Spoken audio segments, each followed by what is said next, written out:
Gonna be honest, don't really know what I'm doing. He was often a player that I would buy on Football Manager. It's already a terrible reason. From Jon Snow, Matt puts Dan's wardrobe to shame. You know nothing, Jon Snow. Look at him, the cat that got the cream. Ian Taylor said it was the worst thing he'd ever seen in his life. My theory on referees is you give them the nicest changing room in the stadium. This is the most bizarre thing I've ever Hear me out. I cannot believe Gabriel Bondahor's That's crazy, That's isn't terrible. Yeah, we may well have lost listeners early doors again with a long-winded intro. Go, shoot. Hello, welcome back to the Villa View podcast with, to my right, Thomas Julian and myself, Dan Bardell, FBA 2018 losers. Unfortunately, we didn't manage to win any award on a Thursday night when we went down to the FBAs, but we did get a lot of support from all of you, so we really, really appreciate that. But before we do talk about it, if you are watching via YouTube, we have a couple of minutes of clips of what we got up to. So really, it's just Tom Julian silliness, but hopefully you enjoy it if you are watching via YouTube. And if you are listening by audio, just discount everything I've just said because we'll be carrying on with the podcast. So tomorrow morning I'm making the big trip down to London for the FBA Awards. We're obviously nominated for Best Podcast, as I'm sure you're aware by now. So what better way to start this little video of our FBA's experience with a travel montage. Classic.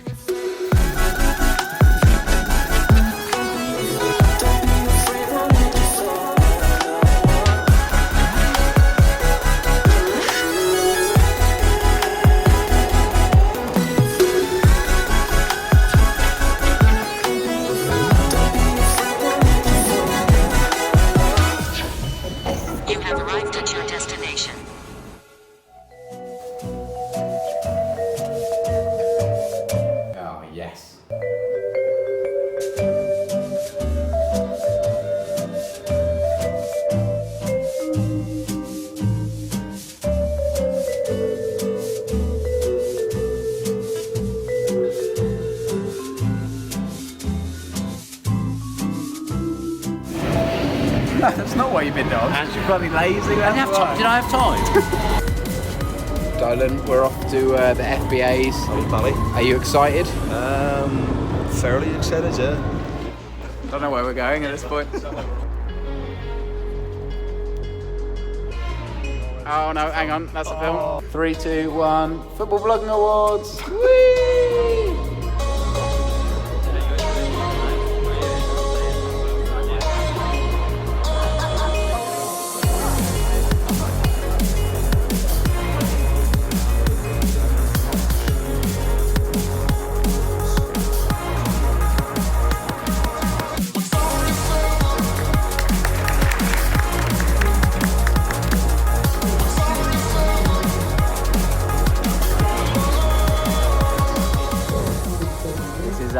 We're up. Traditional Sport Best Podcast Judges Award is Celtic Star. Delete. These things happen, Tom. The defeats only make you stronger. We're a collective group, and we'll try and do better next year. Some rebuilding, maybe get rid of a few people. What will be. The big result comes on 26th of May. That's the most important thing. So, do you know what? If we lose this one and win that one, then it doesn't really matter to me. I don't want to point the finger, but... So me and you haven't actually seen those clips. We've got no idea what's gone out. Hopefully it was enjoyable, but I'm imagining as I was there and you were filming, I can't see it being too enjoyable. Yeah, well, I filmed a lot of it, so I kind of know the makeup of it. Dan Rolinson will obviously craft his magic and make it look better than it was. Essentially, it was a disappointing evening. I mean, It really was. I went there to win. It's a weird one because... we have no idea what the quality of the other podcasts are. No. Because I mean, they won't be we didn't do our due diligence, but we do feel like we created a decent product. It all kind of unravelled early doors where they showed a little bit of everybody's podcast. And ours wasn't the podcast. They didn't show us. They showed a bit of a review, which isn't the podcast. It was just Dan Rolinson sitting in his lounge. That probably didn't portray the best picture of our podcast, but yeah. But we're not bitter. No, but we were unfortunately unsuccessful. But as I say, we did get a lot of nice messages, which we really do appreciate. And at the end of the day, I think that probably means more than an award that's going to be used as a paperweight in the future. Yeah, absolutely. We're one podcast away from a complete season, and hopefully next week's will be a joyous one. But it's been massive and it's been a lot of fun. And thank you to everybody that's enjoyed it. That's why we do it. It's because it's a bit of a laugh for us, but lots of people actually find it entertaining, believe it or not. I mean, let's hope that Villa are more successful at Wembley than we were at Ali Pala. Yeah. It won't be very difficult for them to be more successful, to be fair. Oh, well, this is it, isn't it? On to the proper podcast It now. all comes down to this, Yeah. Dan. Saturday evening, 5 p.m. kickoff. Aston Villa v Fulham, the Championship playoff final. Are you excited? I'm judging by that voice that you probably are. I am. Excited. Yeah, Are you? yeah. I'm nervous. I am. I'm nervous as well. I think I'm getting more nervous as the week goes on. I'm terrible today. I'm getting worse as well, so I can't think what I'll be like by Saturday. Yeah, I think I'm probably like a stage below you. So tomorrow will be a terrible day for me, and you'll be in bits. You'll be crying on the floor by Friday. I'm kegging it. Yeah. For want of a better phrase, absolutely kegging it. Well, let's get into it. I tell you what made me nervous was actually listening to Dan did a quick stint on the Fulhamish podcast. That made me nervous, actually. Maybe that's where I've got it from. Yeah, so just listening to them speak about the different players, and we'll get into it because we've got a lot of stuff to talk about and only one game. It's a fully focused podcast this week, which we prefer a change. But they were just listening to them talk, and they're confident. They got some great players, undoubtedly, and that kind of made me feel a little bit like, oh. Yeah, they didn't seem nervous. That was what upset me. I was waiting for them to be like, "Oh, you're big Villa boy coming in," but they weren't really scared of Villa. No. To be honest, I mean, I don't think we're particularly scared of them either. I do think it's 50-50, but for them, I don't know whether I've got this wrong, but I felt more like they were looking forward to going to Wembley, because as much as we haven't been to Wembley loads since I've been born, they've not been at all really, those lads. So for them, it's a big moment for them actually going to Wembley. I had one problem with that podcast. I thought overall the whole thing was really good, but they actually... And you're the expert on podcasts. Well, yeah, true, yeah. They said... it wasn't the podcast themselves, it was it was what they said. Okay. That you asked them whether they kind of felt gutted that they lost out against Birmingham on the final day of the season, and they were kind of like, no, we don't really think about it, we had a great weekend at Birmingham. And I was just like, surely not. Yeah, I wasn't sure about that, because if they're anything like me, they'd be very bitter about something like that. I'd be very bitter and twisted. I'd be furious over something like that. All you have to do is beat the mob down the road to go up, and they didn't. That would annoy me. I wonder if they'll be bitter come Saturday if they lose it, and then they look back on that Birmingham game, which was a home run really. And one of the fellas, I don't know which one it was, he said that he felt like Cardiff only dropped points because they knew that Fulham were dropping points. Don't take that chance. Win the game. Make it as hard as possible. But it just seems like a massive oversight. Good bunch of lads though. I did enjoy seeing them. I mean, I won't want to see them ever again if we don't win. Yeah. On Saturday, good podcast set up there as well. Right. As I was saying to you, that's a proper podcast setup. Wow. That they've got there. Allows them to have more than two people. We don't have that luxury. We Well, have the space. Yes, we're working on it, and maybe it'll be be a thing for next season. Maybe. Who knows? Who knows what lies ahead, Thomas? Well, let's get into it then. Let's get into the game. And let's talk about Villa, first of all, because that's why we're here. You go through the team sheet, Dan, and there are very, very few positions that are up for grabs on Saturday evening. I don't think there's any up for grabs. Okay. I think, well, with the exception of if El Mohammedi's fit or not, I'd say that's the only place that's up for grabs, in my opinion. I've got two here. One is right back, El Mohammedi, although he has trained. He trained yesterday and today. Today's Wednesday, for those listeners to the podcast, whenever you listen to it. So he has been training. I think Steve Bruce expects him to be fit. There will be a late fitness test, I imagine, but all signs point to El Mohammedi being available for selection, and I would think that if he is available, he will play. Fingers crossed, unless he has a breakdown or something over the next couple of days, you'd think I might have a breakdown. He would play, I'm on the cusp of a nervous one.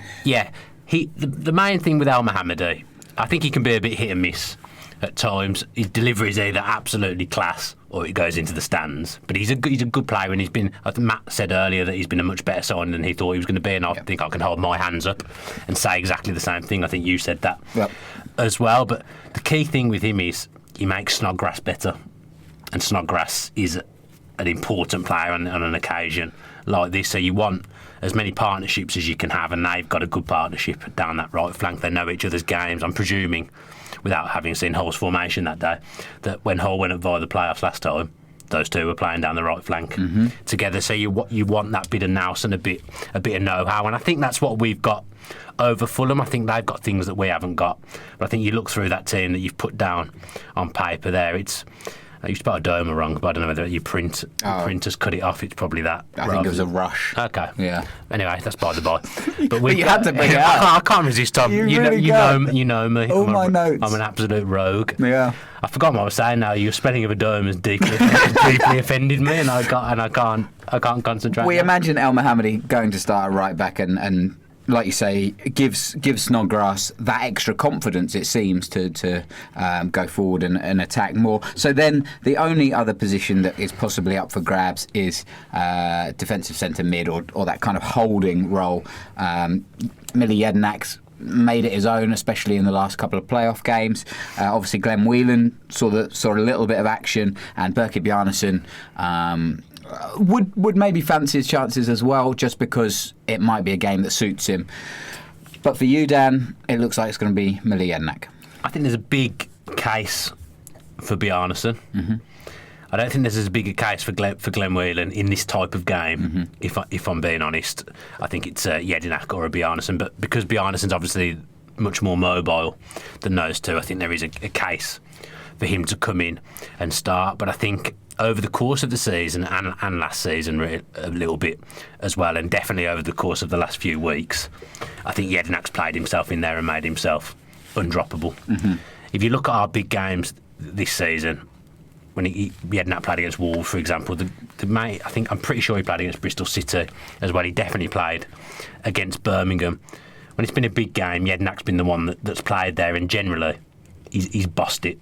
So the fact that he bossed the playoffs semi-finals as well, I'd say is an absolute cert to start. Yeah, I agree. It feels like there's an opportunity for Bjarnason because he's going to get a little bit more time on the ball. The pitch suits somebody like Bjarnason, I think, a little bit more. Fulham are going to be an exhausting outfit to try and keep hold of, but Jedinak's proved that he's fit enough to handle it. Like you said before, he's a winner. He's a captain. He's a leader on the pitch, and I don't think Steve Bruce is going to make a bad decision here, whether it's Jedinak or Bjarnason. And Jedinak, like you say, has deserved it, really. I genuinely don't think there's a decision to make. I think Bruce will pick Jedinak 100%. I don't think he'll even be thinking about picking the others. As I say, there is a case for Bjarnason, because certain games we've said, Bjarnason should have played because he would have offered us more legs, but I just think Jedinak picks himself now. Yeah. So the rest of the team then, we imagine to line up, barring any absolute disasters, Johnson in goal, Jester and Terry and Hutton. Let's talk about Hutton for a small bit. How do you see him playing? Because Fulham are strong on both wings. We're going to get into the Fulham team a little bit later as well. But Fulham, it's not just Ryan Sessegnon, you know. No. Fredericks on the other side is a very capable player and is going to play in the Premier League next year, one way or the other. You think? It's almost certain. I think he hasn't signed a new contract, has he? Hasn't he? No, he's been. Good knowledge. Yeah, he's been courted by several Premier League outfits. So you'd imagine if they don't go up, then he's going to go to one of those teams. So how do you see Hutton's role on Saturday?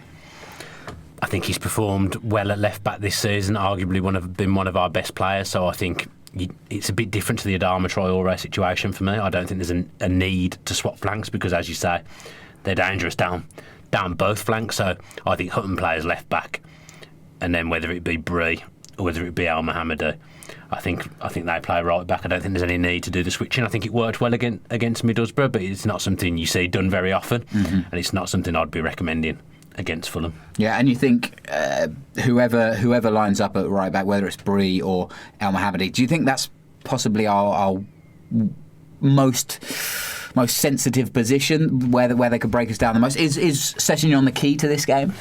I've got to be honest, and the Fulham lads said this themselves when I went on that podcast earlier on in the week. Twanzebe played against Sessegnon, and to be honest, I know he scored Sessegnon, but he shut him down. Really, he was our best player, Twanzebe. So I don't know how fit he is. You wouldn't think he'd play after a few months out. I think he hasn't played for a while, so you wouldn't think he'd come in. But he shuts him down, so he can be shut down. I know he's very, very good and he's a very young kid, very, very, very talented lad, but kids can show inconsistencies as well. Like, he's never played on a stage like this under so much pressure. I mean, to be fair, pressure, it doesn't seem like pressure gets to him, particularly playing every week since he was 16. But he can be shut down for sure, just like our talents can be shut down as well. So I just don't think it's necessary to specifically counter it. You can watch how he plays and say to whoever's playing right back, this is what he does. Yep. Do your best to stop him. But I don't think...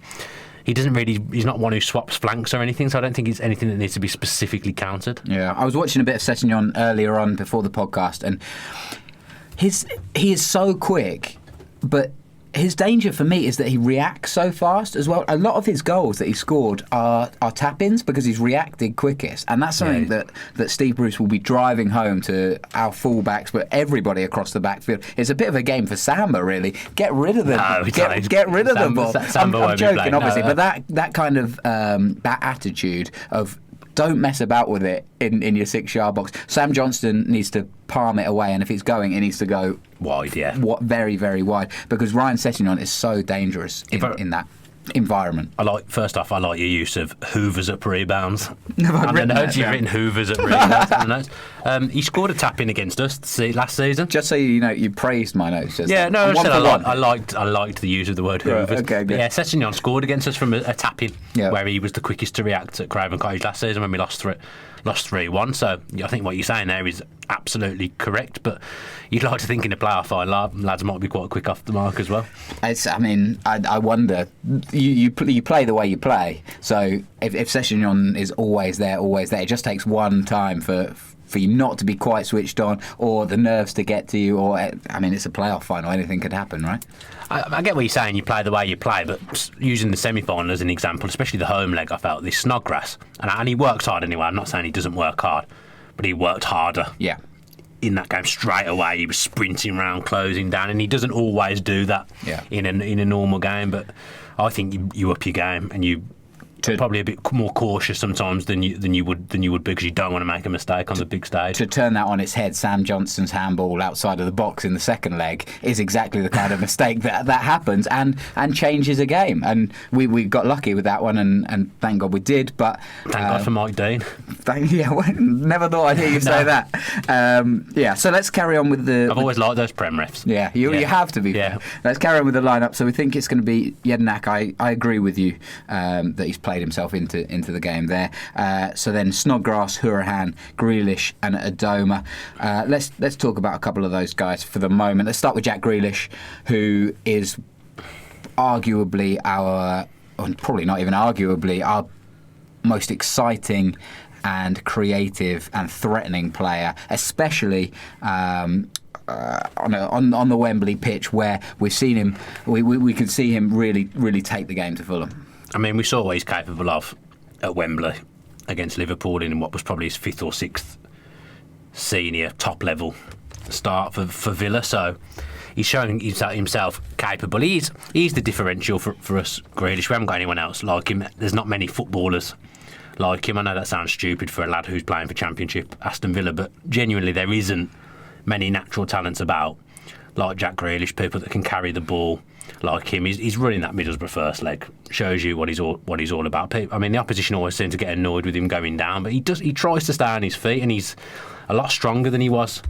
that few years ago at Wembley now as well. He's a fully blown man now. His name Bruce was, I don't know whether you heard Bruce on TalkSport today. No. He was saying that Grealish could go and play anywhere. Oh, I did read that. Yeah. And I do think he's right, and I know it sounds stupid because he's playing for Championship Aston Villa, but I think he could go to most teams and play. I think if he was playing with better players, you'd see an even better Jack Grealish, and he's playing to a high standard now.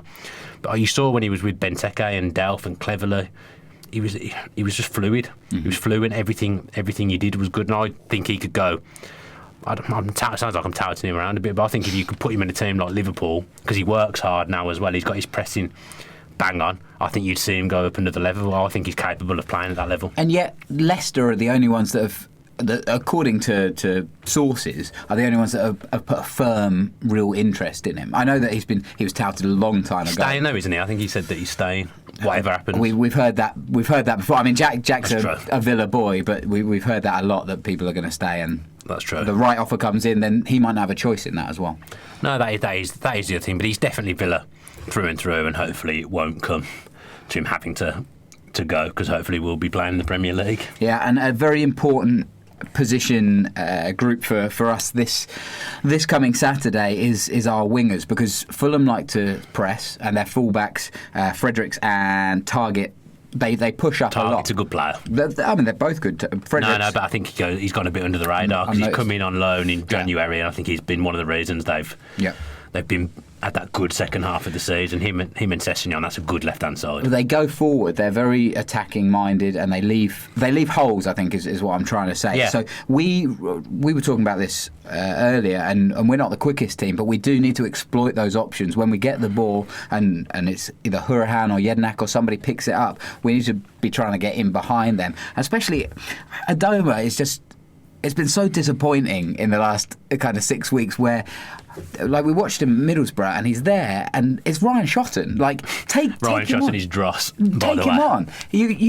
You have more than enough ability to make a mug of this guy, and yet he just doesn't seem to have that spark, that confidence to just go at him. I really hope that we see that from both Snodgrass and Adoma at the weekend. Yeah, he's lost a bit of confidence, Albert, for sure. But one thing he hasn't lost in that time, while he's not been playing as well going forward, is an half work hard going the other way, which is something that's definitely required against Fulham. The midfield three are going to have to get around Kearney as well. I think that's where Horan and Grealish's pressing comes into play, because Kearney's very good on the ball, but we're capable with those two of suffocating.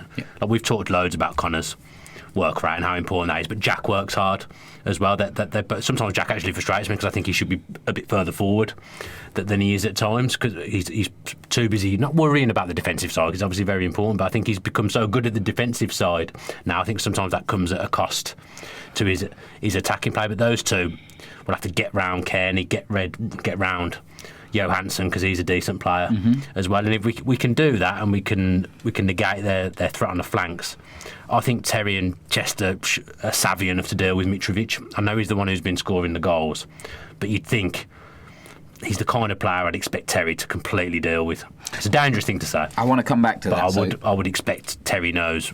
You'd think they both know to try and wind him up as well. Yeah, true. We'll come back to Fulham. So. Yeah, I mean, I wanted to touch on Hurahan there. I was saving him till last in the midfield five, because particularly I felt in the playoffs, I think it was the first challenge in both games he absolutely threw himself into and won them. Like, he's going to be, his leadership can't be understated, and I think sometimes it is. Not a lot of Villa fans, but a few Villa fans have questioned how important Hurahan is to this team, but I think he's such a leader, and it goes under the radar a little bit because we've got so many other leaders. I think in that 11 that we think he's going to play, presuming Al Mohammed is fit, I think they're all really, really important, and I think they're all really, really good players with good attitudes. There's no one there I'd question, to be honest. I think it would be nice to have a proper left back in general, but I've got to say, if you asked me to pick Villa's top 5 players this season, I'd put Alan Hutton at left back in there. And let's not forget the promise that you've made. I've had a bit of a silly one. Got a bit silly earlier, didn't I, on Twitter? To Villa fans. So if Alan, not many people have seen it, I don't think. Well, just so the Villa View faithful know. Let me get the conditions right. If Alan Hutton scores and Villa win in 90 minutes.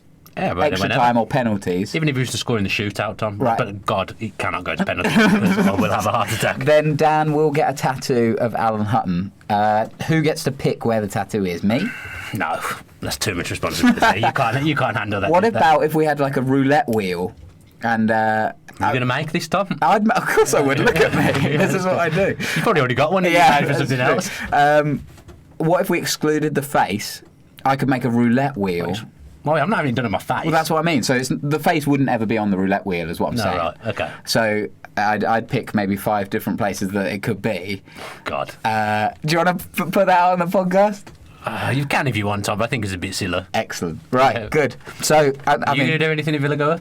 No? Somebody suggested wear some decent clothes to the podcast. Somebody, have a haircut. Somebody suggested that you would get to cut my hair. No, I wouldn't cut it. I'll tell you what, I suppose you've got to pick a player as well, but I'd like to choose a haircut for you, like a big boy haircut. Okay. None of this silly corporate rubbish. But it would you've got have to going be. on now. It would have to be suitable for my work. It couldn't You be could like a have Mohican. No, but you could have like a fade Yeah. on the side, couldn't you? Could try and okay. mix it up a little bit. Okay. So if Villa win, you get to pick a haircut for me. Yeah, it does feel like I've come off with a lot more chance of us of getting something Oh there. goodness, yeah. But I mean, Alan Hutton, there's no chance he's going to score. There isn't no chances there, but I'd say it's highly unlikely. Yeah, I like it that you've But opened it up to penalties. these are the kind of things that often come back to bite people. Yeah. It's that Blues fan. He got a tattoo of Gary Monk on his bum. Yeah. And Gary Monk paid for it. Did he? Yeah, Gary Monk paid for it. Oh, fair play. Fair play. Former star of the Villa View podcast introduction until he moved to the dirty Blue Noses. Yeah, Gary he Monk. got removed, didn't he? Yeah. That was good. I appreciate that. It was Yeah. a good decision. Good podcast decision. Took Rollo long enough for All right, so let's have a quick look. Oh, and so finally, what's that noise. Did you hear that funny noise then? it sounded like a train I thought it going was your past. stomach. No, I'm fully Okay, sorry. fully full. You've thrown me off now. Sorry. So to start up front, we're very confident that it will be Lewis Graben. I looked at your Luke Groper shirt. I think that's Yeah. what it was. Nice shirt, Lou Roper. Oh, nice little plug. Get on it, Villa fans. So Lewis Graben, he doesn't suffer any kind of. No other strikers pose a threat to Lewis Graben's starting place. You wouldn't have thought. No. Codger's a bench option, probably the first choice off the bench at the moment by the looks of things, just by what's happened in previous games. Feel sorry for Hogan, as we've said many times, but Graben does have a very good record since he's joined. I think it's 18-17 or something along those lines, and he just has that little bit of everything. Graben. I have to stop drinking carbonated drinks on the podcast 'cause I'm struggling there. A bit of gasser. Yes. Yeah, but I think he just offers that bit of everything. Grabbing that little bit. I'm not saying he's like world-class finisher, world-class from range, world-class hold-up play, but he's strong in all those areas, I think. Yeah. And whether we go up or stay down, I'd like to see him here next season. It's he has the chance to make history as the first player to get relegated and promoted from the Championship. Obviously, Sunderland relegated earlier this year. So He lost the playoffs last year, didn't he, Graben? He lost in the final with Reading. yeah. Yeah, but he's won it previously with Norwich. Wow. Got a Okay. mixed record. Yeah. It's his turn to win, really, because he didn't win last year. That makes sense. Yeah, that's how football works. Yeah, another guy with experience of the playoffs, and will know how this ride goes. So They all do. A lot of them have got playoff experience, to A lot be of fair. them do, yeah. As we just talked about last week. all right, so let's have a little look at the Fulham lineup. It's quite a similar situation. I was hoping that you'd put it all on. You've done a nice little formation for Villa there, and then I was hoping you were going to have a Fulham formation. Well, this doesn't matter so much. I can talk you through this if you All right. like. It's a 4-3-3. I've done my due diligence. I know a little bit about Fulham as well. Right, okay, well, you didn't have to Sorry. drag the notes through the mud again, did you? Can't help So it's going to be a 4-3-3, and they have a pretty set team as well. There's 10 choices there that are automatics, and one that's a potential change. So Bettelini in goal, Fredericks, Ream, Adoy, and Target are going to be their flat back four, and we're going to see Fredericks and Target go at Villa an awful lot, aren't we? Yeah. We touched on it before, so can't talk too long. But how much better does it make a side having fullbacks that can add going forward as well as just doing the defensive work? I think our fullbacks offer something going forward, but what those two offer is they offer pure width. Yeah, Target's got an excellent delivery. He's a good set piece taker. very as well. accurate. I'm not sure how much I'm not sure how often he gets to take set pieces for Fulham, because I think Kearney pretty much dominates them, but he's got good delivery. Fredericks, to me, is a championship Kyle Walker. He's come through the Spurs academy as well, Fredericks. Yep. I think. So, Yeah, yes, yeah. He's 25 though, older than I thought he was. Yeah, he's a good player though. I like him, except for when he's getting Codger sent off. Last season he got Codger sent off, didn't he? Yeah, he did, yeah. He's a player, like you say, I think he's probably a Premier League player. So then we move in. They've got three in midfield: Johansson, Kearney, McDonald. Johansson has an awful lot of experience in big games in the Scottish Premier League with Celtic. He's also played in Champions League as well. Tom Kearney, bit of a weird season because he was injured for so long, but last year one of the players of the Championship. He's still getting the team of the season again this year. He did, yeah. Fulham had 3 players in the team of the season compared to Villa's 0. Didn't we have a Domer in? Not in the first team. I looked at it earlier. Okay, I thought you must have been looking at a different one to the one I saw. I looked at the Sky one, I think. Forget Skull. So a very good 3 in midfield there. McDonald I don't know so much about, but We've got a very good 3 there. McDonald's more of the ball winner. He'll protect the back 4. To be fair, the centre backs like to come forward a bit. We haven't really talked about their centre backs because I think Adoy can be got at. Yeah, they're both good ball players, Ream and Adoy. But someone I know who sees a little bit of Fulham has said that the fans get very antsy when Adoy is on the ball. And the one thing I've taken away from our previous contest with Fulham in the Championship, I think they overplay a little bit. The season before, Codger scored a goal off a goalkeeping mistake because they were just overplaying all game. Ream is very good on the ball. Yep. He's a very good ball player in centre half. I like him. I think he was at Bolton in the Premier League briefly, but he's come to Fulham and the way they play suits him down to the ground. But Adoy isn't really a centre back. I think he's played right back or left back. He's quite small, isn't he? Most of his career. I know he scored the winner. Yeah. In the playoffs. Great header. In the semi. Yeah, it was a bit like Jednak's. Yeah. A little bit, wasn't it? Found the far post. Well, but he can be got at, and I think he's someone that Grabban can cause problems too with that little bit of everything. I feel like Adoy won't be the best at reading what Grabban's going to do. So they've got weaknesses. They'll be looking at us and because Jokanovic has said himself, he's like, we want to isolate John Terry. Yeah. But John Terry's, I'm sure he's come up against pace before. Like, I don't think it's a massive problem to him because he's never been quick. I mean, he's probably been quicker than he is now, but I don't think it's ever been a massive problem. Yep. To him, John Terry, he's just such a good reader of the game. He doesn't need to have that electric pace. Yeah, so the last 2 kind of absolute definites on this team sheet are Ryan Sessegnon and Alexander Mitrovic. And so the only one that's up for grab really is their right wing forward role. Aite is the debatable one because he was replaced by Camara against Derby. Yeah, I think he did better, didn't he, than Aite did in the first leg. Yeah, exactly. So Camara was pretty influential in that second leg. But a lot of Fulham fans that I'm listening to reckon that Aite will be back in there for the final because he's the one that can cause Villa the most damage. Well, he's the one that's probably played the most games there. Yep.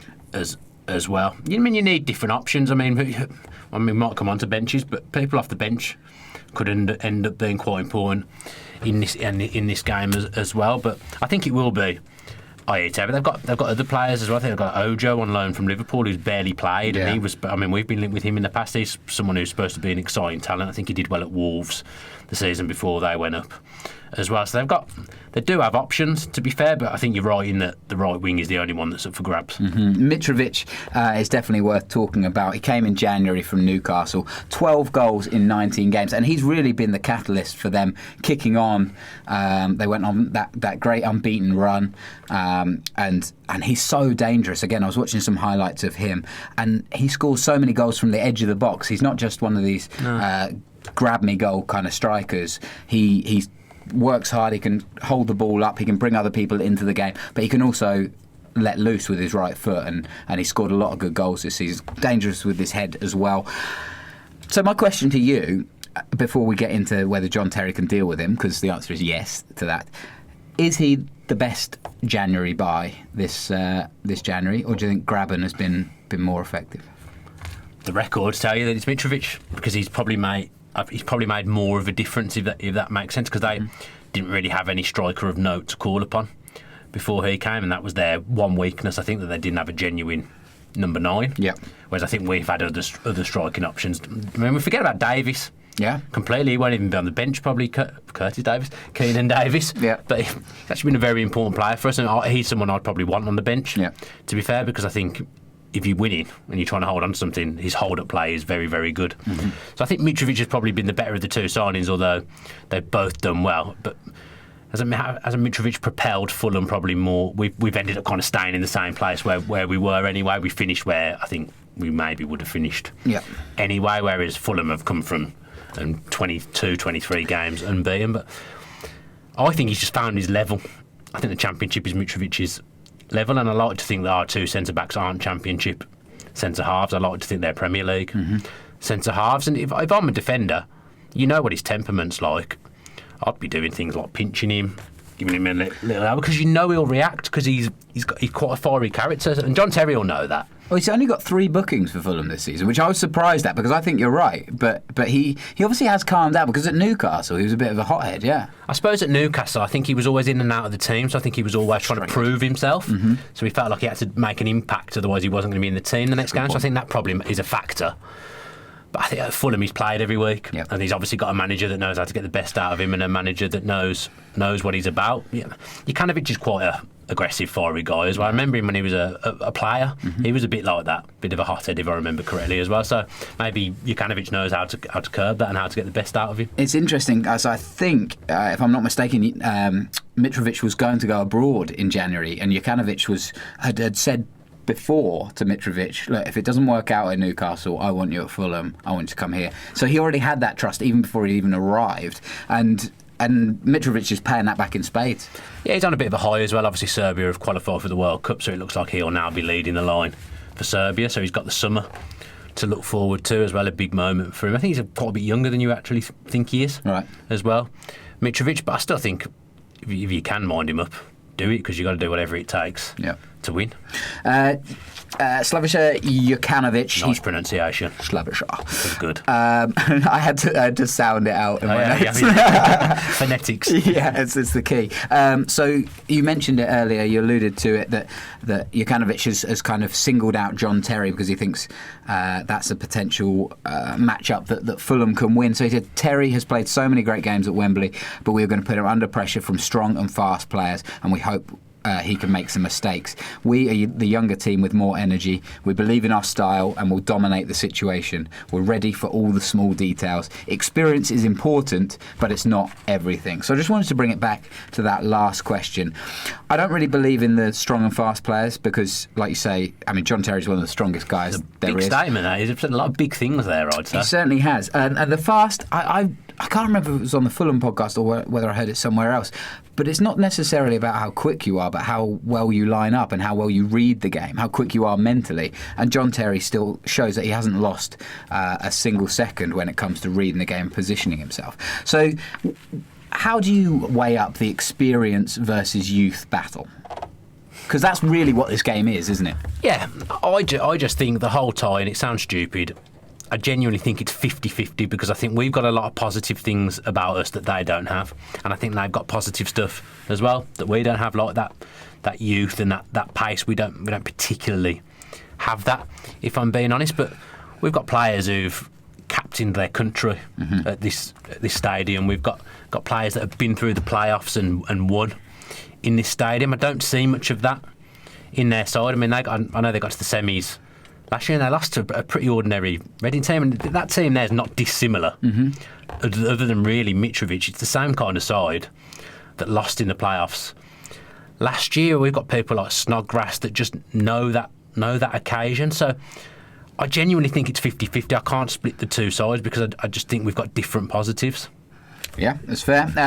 We've talked about exploiting their weaknesses a little bit.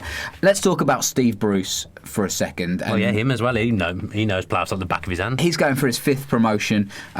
He's done twice with Birmingham, twice with Hull. He's a very canny operator, and it's not just when you get on the pitch at this point. It's about when you travel down to Wembley, how hard you train, how you keep players calm, the excitable ones that haven't been there before, how you utilise your veterans as well. So Steve Bruce has a raft and a wealth of experience under his belt, and he'll be ready to go come Saturday evening. I think you've touched on some decent things there. Thank you. Because I've been thinking this myself about my own, I want to say preparation, but obviously I'm not doing any preparation, but like my own day. Yeah. 5 o'clock's a long time to wait for the kick-off, so you imagine the players will just be itching to get out there and get started. So you've got to sometimes curb some of that and say to the players, you've got to play the game, not the occasion. Yeah, great. Does that make sense? That's a legit phrase. Yeah, I like thank you. I've been in many a dressing room spouting that guff. I think, like you say, Bruce knows the little touches. He'll know what he did when Hull were in the playoff final and went through. I imagine we're probably staying in a similar place, probably doing everything exactly the same, because managers are quite superstitious, or football people are quite superstitious. As I say, I do think that's an advantage. Jokanovic hasn't been in a playoff final before. He's been promoted with Watford. They went up top of the league, if I remember correctly, and then he lost his job. Yeah, So- that's a bizarre situation. So it's the playoffs is like we know from when we went to Middlesbrough away and it was our first experience of it. When it is your first experience of something, it feels weird. It's different, and this will be the Fulham players' first experience. I'm going to get their team back up for me. Again, I'm looking at it. Have any of them been in a playoff final before? I won't be able to tell you. I don't think so, though. No, we talked about a couple of the big players who have had big game experience, but this is different. It's different. It's a different occasion. A few people have said that, like, I remember when FA Cup finals and European Cup finals were the big games, and now it's the Championship playoff final, and they're saying it's not as big a deal. But I think this is our biggest game ever. Yeah, you've said that before. I still dispute that, but I understand your point. I understand that. Just the ramifications, Tom. It's a what, £200 million game at this point. We've got to get back up there as soon as possible, because if we don't, as we've seen with other teams like Leeds, Sheffield Wednesday, Forest, you stay down there. The longer it goes on, it's different. I don't think I'd like to think we'd never fall that far. But look at Sunderland. I mean, I think we're bigger than all the clubs I've just mentioned anyway. But you can get trapped, and I think it's vital that we go up this season, because the financial side of things are just mad now. Yeah. And the teams that are coming down, they got Stoke and West Brom will still have silly money to spend. I mean, Stoke have gone and just nicked Rowett.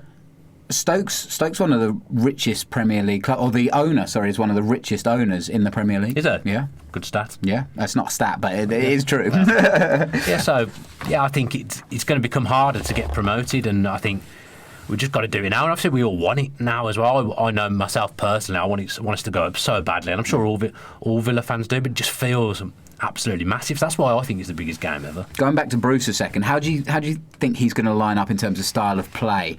What are you going to say in style of clothing? Yeah, is he going to be wearing Luke Roper yeah, suit? Maybe. How do you think he's going to play this one? Because we've seen some cagey affairs before. Fulham are obviously going to attack us. There's going to be opportunities to get them on the counter. How do you think we're just going to try and soak that up, or? I do think you need a bit of both, first off, but we went to Fulham with a couple of injuries, and we defended well in the first half, and I think Elmo went off, and we had to rejig a little bit, and we do it as well in the second half, and we lost 2-0. So I think you need an element of that, but I think if we sit back against Fulham. I still had Stoke in my head. If you sit back against Fulham, I think they're good enough to pick you off. I don't think Middlesbrough were good enough to pick us off. But obviously, you've got to be solid defensively. But when we played Fulham at Villa Park, we had to go at them. I mean, it's a different time. They were on a pretty bad run back then. I think Kearney was missing. But we had to go, and we won 2-1. And I remember saying at the time, that's a big 3 points. We won't pick up many better 3 points than that all season. So I do think you need a bit of both. We've certainly got to be more adventurous than we were in the playoff games. Yeah. It worked, but we would have to be more adventurous on a one-off occasion. I wanted to kind of address the weird thing that a lot of fans are talking about, the size of the pitch. And I've seen this more often than I should, about how the pitch is going to favour Fulham. So I looked at it. Villa Park and Wembley are almost exactly the same size. The stadium is obviously, Wembley's colossal. Yeah, so over twice the size. Yeah, absolutely. Whereas Craven Cottage is a reasonable amount smaller. It's not huge. It's 5 metres by 3 metres smaller. So it's not going to make a huge amount of difference. But I just wanted to kind of address that and go, I don't think it's going to make that much of a difference, the pitch layout of how we play compared to how they play. Well, you're looking at it properly. We beat them on a pitch with the Wembley dimensions, pretty much, whereas the Craven Cottage dimensions, we lost. Yeah, good point. So we're going to win. That's the simplest way of looking at it, isn't it, Tom? Yeah. And I can always rely on you to look at it simply. Pitch doesn't make a difference. As you say, if anything, it suits us, surely. Yeah. I mean, they've got more pace than us. But our players know. We've got experienced players. They know how to position themselves. They know where they should be. Yeah. We don't make many defensive mistakes, touch wood. Yeah. Except although Sam Johnson did make a pretty bad one against Fulham. That's his one. Craven Cottage, but he's got that out of the way now. So yeah. And he had his Middlesbrough one as well, so that's it. He's done now. Yeah, and that doesn't count because nothing came of it. So. Plus, he's 10 days or so into being a father now, so he's probably got that handled, and it'll be fine. Yeah. Yeah. Good. Anything else you want to talk about from the Fulham or the Fulham preview, essentially? I don't think so. No, I think we've covered it pretty in depth there for about half an hour. Probably should talk about something else because it might be a bit boring, although it is pretty much the only thing to talk about. This is the longest I think we've ever talked about actual football for a Yeah, you were well out of your comfort zone. Well out of your comfort Well, zone. let's get back to where I belong. Adam Wright. A few of you asked about. I'm looking forward to this segment. About Adam Wright. Now, about a month ago, Adam. Longer than that. Was it? Yeah, a couple of months ago. I mean, at it least. doesn't matter. No, it doesn't. Sorry. Tom. So Adam came to us with a bit of a query that he basically one of his mates is getting married on Saturday, Yeah. and he said that he wanted to go to the playoffs if Villa got there, and so his missus said, well, if you don't have to go to the wedding, surely you don't need to go to the stag do. I presume you went on the stag do. Which was an excellent question, and She's killed him there. one that we really enjoyed debating here. So I'm pretty sure Adam went to the stag do as well. You've got the response, I think. So we put it back to Adam today and said, "What's the crack? Are you making it to the?" No, we didn't. Someone else asked. Someone else asked us to ask Adam if you're. Yeah, and I did. And you did. And I'm just getting there very slowly because the Wi-Fi here is not great. A brave first sentence. Never in doubt. Once we won the semi, Villa all the way. He understands. Not so sure about the bride though. Wow. I'd like to know whether his wife understands that. Yeah. Adam's wife. So who was the original person that brought it up? ENF. I am Freest. Thank you, Ian, for bringing that back to our Because attention. I'd forgotten about it. Yeah, because it brought us much mirth whenever it was. I do not know what that word means. Mirth, laughter. I've Have you explained that to you on this forget podcast. every time. Your explanation is obviously not exciting enough for me. Well, there you go. That brings us on to quite an interesting situation, doesn't it, young Thomas? Yes, it does. You want to tell them? Yeah, I do. No, I don't want to say this, but you'll be enjoying. Well, you'll be nervously biting your nails through. Not much left already. Through the playoff championship final, live at Wembley, as will Dan Rolinson, as will Chris Dolan. Yeah. I will All not the big be dogs there. are there. I will not be there. I had tickets. I got tickets, but I can't go. I have a family commitment that I can't miss, and that's the way it is. And I'm gutted. I don't and understand. I'll be watching every second, and I'm making sure that we have a section of Villa time, obviously. But that's just the way it is. Family sometimes has to come first. Not in your case, Dan. No. But in my case, sometimes it has to come first, and this time it is. I mean, we'd have never got this far in my family. It wouldn't have come to the situation that you've found yourself in. Obviously, it's kind of me and my dad as well, so you'll be on your own. Yeah. I don't imagine your wife sides with you. Oh, no, in not this at all. situation, no. If anything, she sides the other way. Yeah, so I'm lucky that I have the two, but there is nothing really that could make me miss that game. I missed a league game on my wedding, and I wasn't best pleased about that, Yeah. to be honest, and that was a bit of a nothing game, and I still wasn't happy. But I would not be missing the playoff final for anything. We beat Chelsea on my wedding day. And me. If I'm not mistaken. Yeah. And mine. No, that can't be right. They beat Chelsea on my wedding day, Tom. Maybe I'm thinking about your wedding Yeah. day. Right.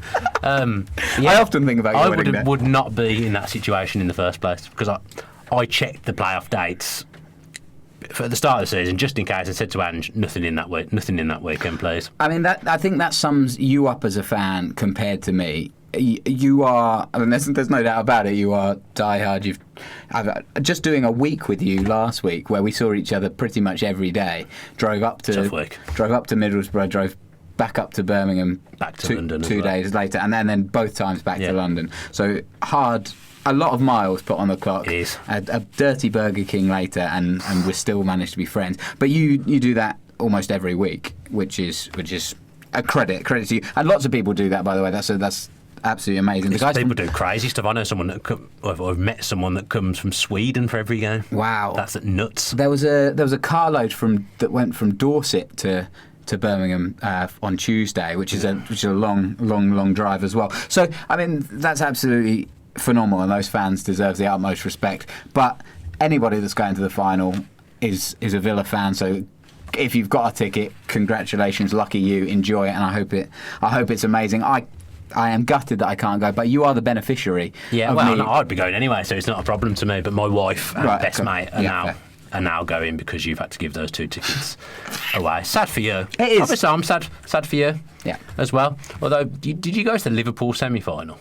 Yes. You did go to that because you came to the final came with to the me, final, didn't you? yeah. And that wasn't very good. No, I have had one good experience at Wembley. Okay. Because obviously in the earlier days as well, I didn't get to go to finals and stuff like that. I think it just comes from upbringing. Yeah. And the fact that that's what my family's life has been like since I was about 6 or 7. Totally. And my dad is the same as me, where things get arranged around the football. Should mention my dad actually had a bit of a fall. Oh. He's not a bad fall, but he is of age now. So I think he's getting to the age where, when your grandparents used to fall over, it was called a fall and it used to be quite dangerous. Yeah. He's getting on a bit, he's hurt his rib. Oh. So my mum, I shouldn't be saying this actually because she told me not to say anything, so I've gone and revealed it on the podcast. My mum rang me this morning like 8 o'clock, all concerned about him because he's hurt. But I spoke to him on the phone earlier and he was like, "Oh, I'm coming to Wembley." Oh, really? Yeah. Whatever happens. I mean, he's not in agony or anything, but I think it is causing him a bit of discomfort. I feel like if he had actual proper surgery on the Friday, he'd still be at Wembley. Well, I said to Andrew, actually, I reckon if he got told that he was badly hurt, if he went to Wembley and he would die, Villa would win, but he could die the next day, I think he'd probably still go to Wembley. Yeah. So that says more about my family than it does about you, I think. I think there's something wrong with us. Get well soon, Dave, and stay on your feet. We're on row 1 of the middle tier as well, so we'll be able to sit down on Very nice. Saturday. You won't have to stand up. Very That's nice. another thing when you're of age. He doesn't like standing up for 90 minutes. A public service announcement as well. A lot of Villa fans asking where are people going to drink generally. Green Man seems to be the one that's been bandied about the most. It's going to be absolutely rammed in there. Yeah. You're not a huge drinker, neither. I mean, your dad would fancy that kind of crowd anyway. Last few away games I've been to, I haven't been with my dad and have ended up drinking a lot. Yeah. I'd have a few on a Saturday pre-game, nothing heavy. Yeah. But if we win, I imagine I'll be staying out. I've already had Kevan saying to me, "You're staying out." Yeah. Afterwards, so trouble is, I've got Andrew with me, haven't I? I introduced her to her. To be fair, she's been to a few away games and stuff. She knows what it's all about. Yeah. It'd be mental if we win. Yeah. It'd be great. Well, let's hope we do. Let's hope that you have to deal with a very angry wife the next day. No, she knows Saturday's my day. Right. I think she's actually used that term. She's very good like that. I think every Saturday's your day. Saturday has been your day since August. I know, but I've agreed to go to the in-laws on Sunday. I've just warned her that if things don't go well, I will not be in a good mood. Or you'll be fairly hungover, and then you won't be in a good mood either. That's true. Either way, you're not going to be in a good mood. If we win, I don't care. You're going to be unpleasant company either way. That's true. It should be mentioned Andrew Talbot's. I don't know Andrew Talbot, but I saw it on. I said it like we all know him. you know Andy. I told her. Andy T. On Twitter, Andrew Talbot had a bit of a mare. His dog was the first one to the post this morning and chewed up his Villa tickets, which, I mean, if that Naughty happened, dog. yeah, you'd be absolutely first livid, then to Oh my God. really scared. I think Wembley have been able to sort out replica tickets as well, so I don't. All's well that ends well there. Not to see Wembley sorting things out for people. Yeah. And the AFL. Not that I'm bitter. No, we tried to get to do the preview or some sort of podcast or something in Wembley, but we hit 2 or 3 brick walls, didn't we? Really. So disappointing, but this booth will do for the moment. Fans first, mate. Fans first. Yeah, never mind. We'll march on in the booth. Shall I do some comments before? Do some comments, Tom, if you'd like. Do you want to start getting up the Twitter questions as well? No, you read the comments first. Okay, you're just not going to bother setting up. It's there. I'm there. You're never there. You always say that, and you never are. Dan Rolinson keeps texting me. I hope he's not saying something about don't bother doing the podcast tonight, lads. Because I'm not going to be able to edit it. He's not. Okay, he would good. never say that. Mr. Rockstar, enjoying the podcast and agree with Dan about Martin O'Neill. However, I didn't say that. the biggest game ever comment is crazy. We're European Cup winners. This can never be taken away from us. I know that. Getting promoted to the Premier League happens to 3 teams every year. Same thing with the Jonathan Hogg comment. What was that? I don't remember saying that. I say so many things, I don't know what I've said and what I haven't said. Not sure what that one is. This hasn't been Huddersfield's best season. They've been champions of England 3 times. I don't necessarily think that was your comment. Okay. Maybe I did not say it was their best season ever, probably. Sounds like something I'd say. You might have done. I know it's not bigger than winning the European Cup. I know the European Cup is a more elite trophy. That's not what I'm saying. I'm just saying the circumstances we find ourselves in and the importance of getting back to the Premier League. I think it's our biggest game ever. Lily Christina, same team as the semi-finals for the finals. It would be great to see Keenan Davis come on for the last 20. We talked a little bit about that earlier. He has great hold-up play, great determination. Even if we were level, he should be 100% ahead of Hogan. In fact, Hogan's time at Villa is effectively over after we win and get promoted. 5 million to Preston or a similar level team. I wouldn't be surprised if Hogan... I wouldn't be surprised if he left for sure. It's probably a good time because his stock has risen back to kind of where it was. I think we talked about this a while ago. But I think he's probably fallen again. Just because he hasn't played. Yeah. It's not been a success at Villa, has it? No, really. Sometimes that happens. 76 AVJD, who I met at Villa Park last week. It was nice to meet you, AVJD. Oh, can we just quickly talk about on the way back from the FBA? Actually, two things from the FBAs. I get a lot of stick that I'm nasty to Tom, but Tom pulled off one of the worst manoeuvres of the FBAs that I've ever seen. I can tell by his face he's completely forgotten that he's done it. No idea what you're So doing. we were waiting for the food. Oh, Tom's food came before mine. There's a little joke, a little bit of friendly, harmless banter. I just took a potato from his plate as a laugh. And then I'm a bit weird, so I like to have a wee before I eat. So I thought, while my food's not here, I'll just go for a quick wee because we'd had a few beers. I came back and my food was there, and I didn't notice straight away there was no potatoes on my plate. That's because while I was in the toilet, Tom wolfed them all down in revenge for me stealing one potato. You don't just come at me. You was say, a joke. Tom, would you like a potato? Or could I have a potato rather? You know. You got to learn these lessons. On camera, maybe I'm a bit of a bully as a joke. But behind the scenes, I tell you, this guy can be a renegade. It was a bit of banter. It was funny though. You didn't even notice you didn't have any potatoes. I wasn't happy when I did realise. Yeah. And then the second story. This is less good. You weren't happy about it at the time, though. You even texted me to tell me you weren't happy about it. Well, that was a joke. Yeah. So we were getting off the train. Obviously, we'd not had a very successful evening. I think we'd convinced ourselves a little bit that we stood a decent chance I went there to of win. winning, hadn't we?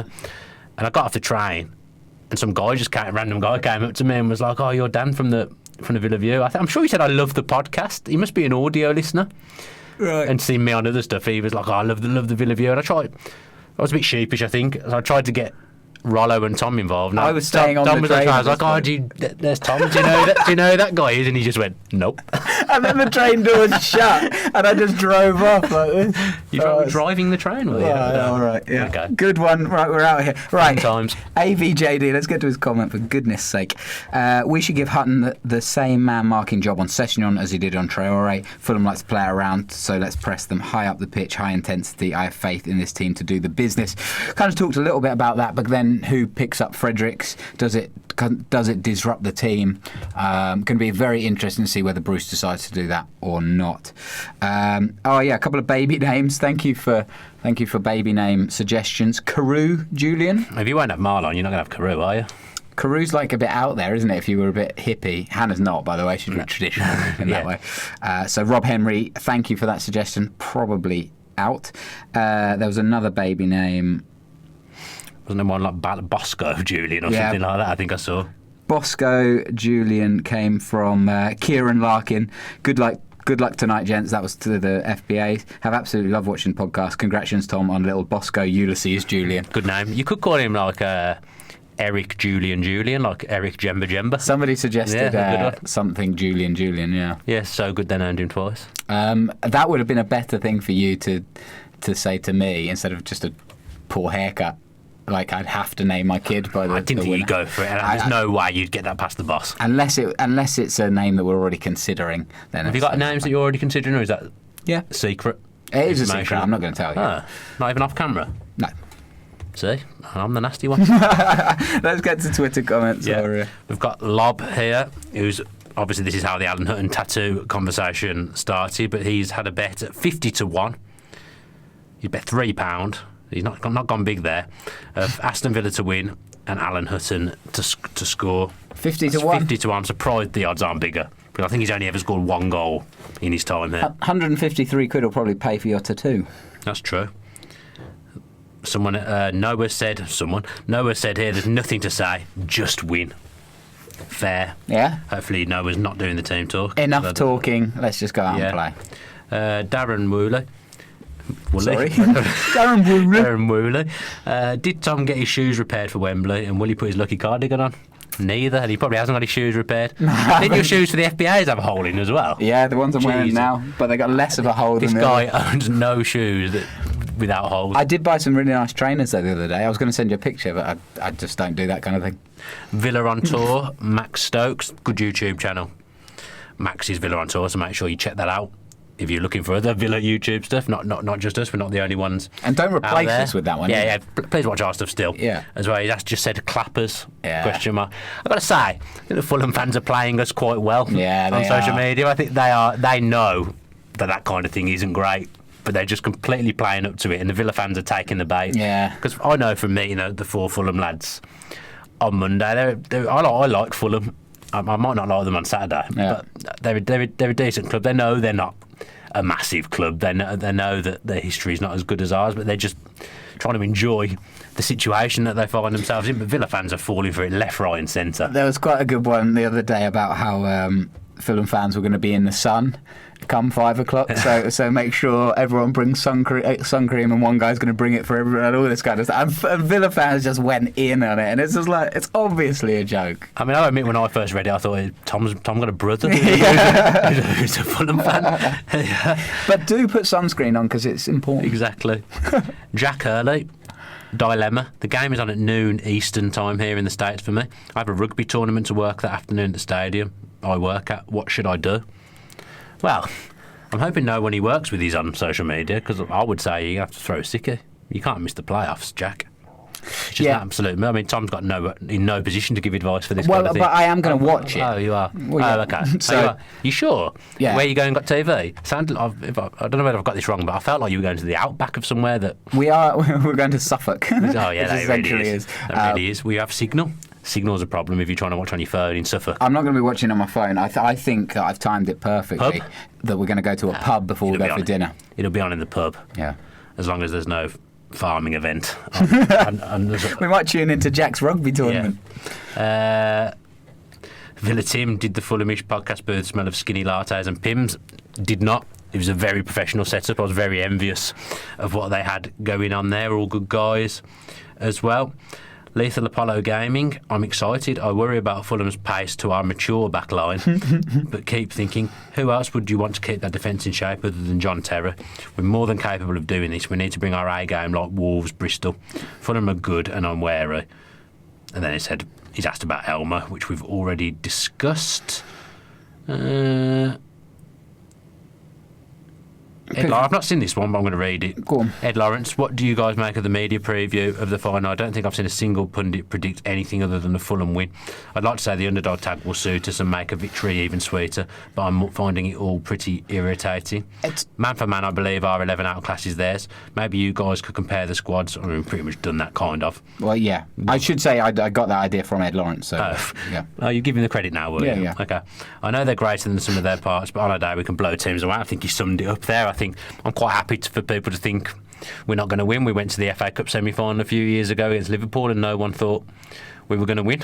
Yeah. And we won 2-1. We played Wolves earlier in the season and no one thought we were going to win and we smashed them for 4-1. So maybe it does suit us being the underdog. Going to the first point there about the media previews, it kind of makes sense because they are the favourites, so therefore... They finished higher than us, didn't they? They finished higher than us. They're a good side.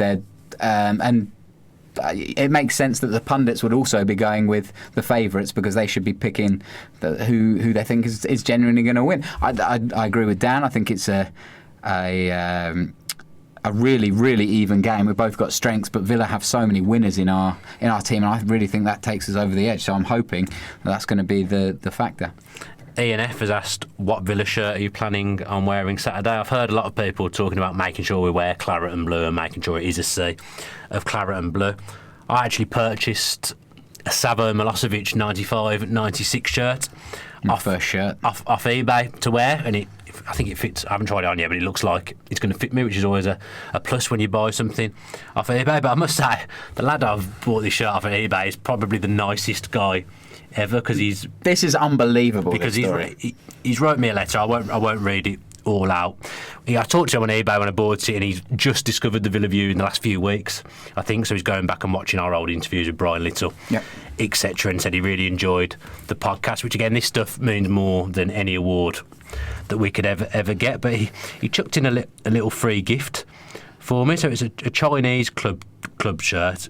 Cool. I'm never going to pronounce this right. What is it? Called Hangzhou Greentown. Oh, I think that's good. So he had got given 3 of these shirts. He had a buy from China last year, and this guy from China sent him this shirt over. And apparently it's Dr. Tony's hometown club. So he sent me this free shirt. I'll put a picture of it on social media. It's a nice shirt. Yeah. Actually, but that's just such a nice thing to do from Seb. So I really Quality. appreciate it. Thank you very much. And obviously he sold me a very nice Savo Milosevic classic shirt. So I'm going to be wearing that on Saturday. That's my first shirt. I was saying to Robbo when we were at Villa Park the other day, I want to buy the blue one for next season. I had the blue one. That was my favourite shirt. You struggled to find that one anyway. Yeah. I was having a look. Yeah, Oh, yeah. It's a tough one. I found my trouble was I've been looking at old shirts a lot recently and trying to find one to buy, but a lot of the good ones are extra large. It's too big. Yeah. That's the problem. I found a great Tommy Johnson one that I wanted. Yeah. But it's just too big. But yeah, thanks to Seb, and if you're ever at Villa Park, Seb, make sure you hit me up. Yeah. I'll be sure to buy you a beer. Absolutely. Well, I think that's a good place to finish. Yeah. It's a heartwarming tale. It all comes down to this now, doesn't it? You know, 90 minutes, hopefully not longer, because I've got dinner reservations. So, no, it's going to be a huge game. Hopefully it's going to be an exciting game. But more than that, hopefully we're celebrating the right result next weekend when we're back here and not commiserating and looking to another season of the Championship. Yeah, I'm very hopeful that this is our last podcast as a Championship team. Wouldn't it be lovely to come in next week and say, here's the Villa View podcast. And we can show you Premier League, Aston Villa. Dan's new tattoo and my new haircut. Here's my Alan Hutton tattoo, and Tom's actually got a good haircut for once. Yeah, fingers crossed. As I say, I'm very, very nervous. There's nothing like this, I don't think, this feeling. So hopefully come Saturday we'll all be dancing around London. Hopefully I'll meet a lot of Villa View people on Saturday around the ground. I'm planning on getting there quite early, I think, and taking it all in. So hope to see as many of you as possible. Would have been nice to have Tom there, but you can't have everything. Next season, Tom's made a conscious effort that he's going to be there more. I actually have, yeah. This season, for one reason or another, You've had a new job. I haven't got anywhere near as much as I. Although you've got a baby coming next season, which I imagine could pose some issues. Not till the end of November, so I've got to get me in early. Okay, all right. Your outro was pants last time, so I'll do the outro. Thanks very much for listening or watching. Hopefully you've enjoyed the final podcast before the playoffs, and hopefully your nerves aren't as bad as mine. If you have enjoyed the video on YouTube, give it a like. If you've enjoyed it on iTunes, then write us a positive review. Preferably leave your comments below, and we'll mention some of them next week in the podcast, as we always do. And if you're not subscribed to the Villa View with your post notifications on YouTube, then make sure you're doing that, because it really helps the channel grow. There'll be a match preview coming in the next few days, so make sure you're on that, although I really am going to struggle to speak about anything different to what I've spoken about in this podcast, but I'm sure we'll be doing something. So, yeah, thanks again. Fingers crossed for Saturday. Biggest game ever. Up the Villa. Up the Villa. If you enjoyed that video, why not watch another? Click the video choices on screen now to go and watch them in full. Be sure to subscribe to the channel by clicking our logo there on the left. Easy peasy.